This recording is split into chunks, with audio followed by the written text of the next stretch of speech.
ये सरकार का बहुत अच्छा निर्णय है और मैं इसके पूरे साथ हूँ। स्टूडेंट्स को तो फ़ायदा है ऑफ कोर्स, क्योंकि कहीं न कहीं हम अपने पेरेंट्स के बारे में भी सोचते हैं यहाँ आने से पहले कि बर्डन तो बहुत ज़्यादा होता है, फाइनेंशियली बहुत ज़्यादा हम लोग को स्ट्रगल करना पड़ता है। As the fees is reduced by 12%, so we think that we'll get a great compensation in that.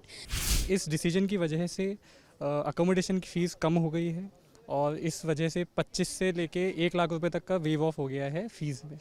तो ये एक बेनिफिट है इस डिसीजन का। ये सरकार का बहुत अच्छा निर्णय है और मैं इसके पूरे साथ हूँ, क्योंकि जो बच्चे कोटा आना अब पहले अफोर्ड नहीं कर सकते थे, अब वो चाहें तो वो भी आ सकते हैं, क्योंकि हॉस्टल में रहने का खर्चा कम हो गया पहले से।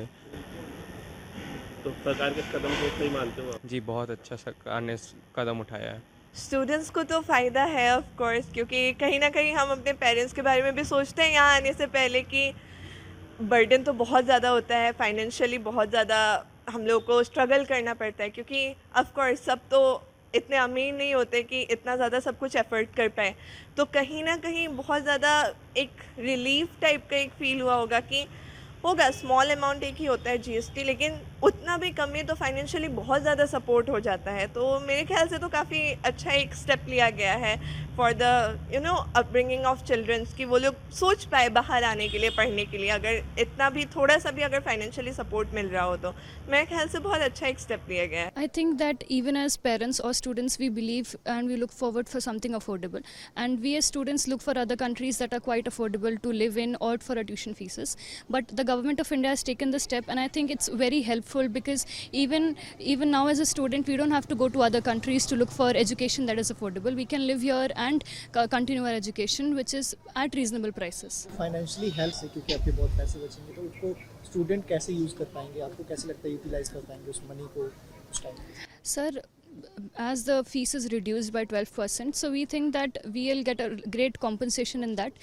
The fees is more and more affordable. From 20,000 to 2.5 lakhs, we are getting a compensation to live in hostels. Plus, we have a great security and affordability here. So this is a good decision that has been coming from the ministry. I believe that this decision will impact students, and not only the students, the parents hugely. Students who want to pursue their education further, for example, they are wanting to give GATE, CAT, and also higher educations. They can save their money for that, and not only that, I believe that with that money they can also pursue higher education. Another thing I want to emphasize is that nowadays not all college can afford to keep students into their hostels. So as a result of that, many of the students have to stay outside of the premises. So financial burden would be definitely less for those students who are staying outside the hostel premises. So that's a really good decision by the ministry. जो पहला benefit मैं देखता हूँ इस decision को लेके वो ये है अर्बनाइजेशन। जो विद्यार्थी छोटे शहरों से बड़े शहरों में आके पढ़ने का सोचते हैं पर वो पढ़ नहीं पाते हैं, क्योंकि एजुकेशन में फ़ीस ज़्यादा है, अकोमोडेशन की फ़ीस ज़्यादा है। बट इस डिसीजन की वजह से अकोमोडेशन की फ़ीस कम हो गई है और इस वजह से 25 से लेके 1 लाख रुपए तक का वेव ऑफ हो गया है फ़ीस में। तो ये एक बेनिफिट है इस डिसीजन का। इससे अगर जो बच्चे पहले से ही बाहर पढ़ रहे हैं, जिनको पैसे बचने वाले हैं, वो इसको कैसे यूटिलाइज कर पाएंगे आपके हिसाब से? जो फ़ीस हम एक्स्ट्रा अकोमोडेशन में देते थे उस फीस से हम हायर एजुकेशन में वो फीस लगा सकते हैं, जिससे हम बेहतर एजुकेशन पा सकें। Sir basically yesterday only I got to know that कि सैटरडे को ये रिजल्ट आया, ये अनाउंसमेंट आई from the union financial minister Sitharaman ji, Nirmala Sitharaman ma'am, that after this 53rd GST council meeting that there will be a reduction in the GST recording in regards to what we are going to pay in hostels. And I must say that this is a very huge decision. This is going to impact millions of the lives of the students who are currently enrolled in any colleges or university, because we all know that education is really expensive. And talking about myself only, currently I'm a day scholar. I'm living outside the hostel premises of my college only.